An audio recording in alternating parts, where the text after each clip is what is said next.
What's up, my friend? Panibagong araw na naman at magandang araw sa inyo, mga friends. Ngayon araw ay unang araw ng Marso, my friend. Biyernes ngayon. Kaya magsisimba muna tayo, my friend. Bago ako umalis, my friend, magsusot muna ako ng face mask. Kasi alam nyo naman, maalikabok minsan sa daan, my friend. Tapos inayos pa natin yung buhok natin kung magulo. Kala mo naman, gwapo tayo dyan.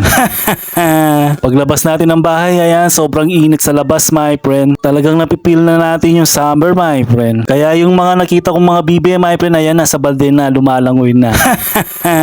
Joke lang! Pagkatapos nating magsimba sa Apo, my friend, ayan, syempre, pauwi na tayo. Sa sobrang init ng panahon ngayon, minsan, sumasait yung ulo natin, my friend. Kaya sumasait yung ulo natin, baka nag-away kayo ng GF mo, my friend.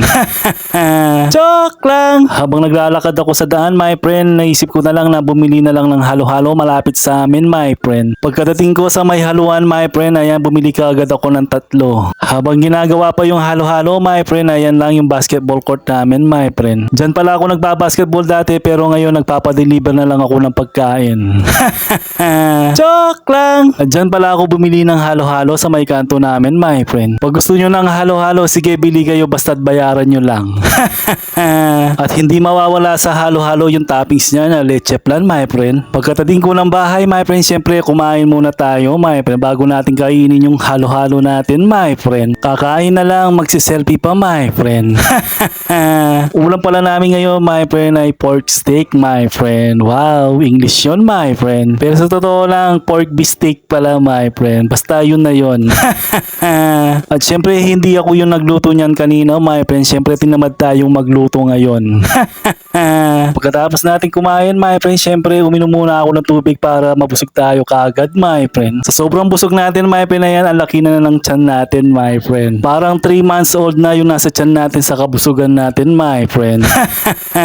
Joke lang! Para mawala yung pagkabusog natin at saka yung umay natin sa pagkain, my friend, ayan, nilabas ko na yung halo-halo natin, my friend, na binili natin kanina, my friend. Kapag ako yung kumakain ng halo-halo, my friend, ayan, kinakain ko muna yung nasa itaas niya, my friend. At syempre, yung dalawa kaninang binili kong halo-halo, my friend, ayan, binigay ko sa mga magulang ko, my friend. Habang kumakain tayo ng halo-halo, my friend, nagbabantay tayo ng tindahan, my friend. At hindi natin maiwasan habang nasa tindahan ka, may bumibili, kaya sinuklihan ko na lang yung bumibili, my friend. Baka magalit pa siya sa atin, my friend. Joke lang! At tamang-tama naman yung halo-halo natin pangontra sa mainit na panahon ngayon, my friend. Kaya yung init natin sa katawan na papawi ng kinakain natin na halo-halo, my friend. Pero kung talagang mainit talaga yung pakiramdam mo, my friend, pumunta ka na lang sa banyo, maligo ka. Baka kulang ka lang sa ligo, my friend. Kaya iligo mo na lang yan. Joke lang! Sige na, mga friends!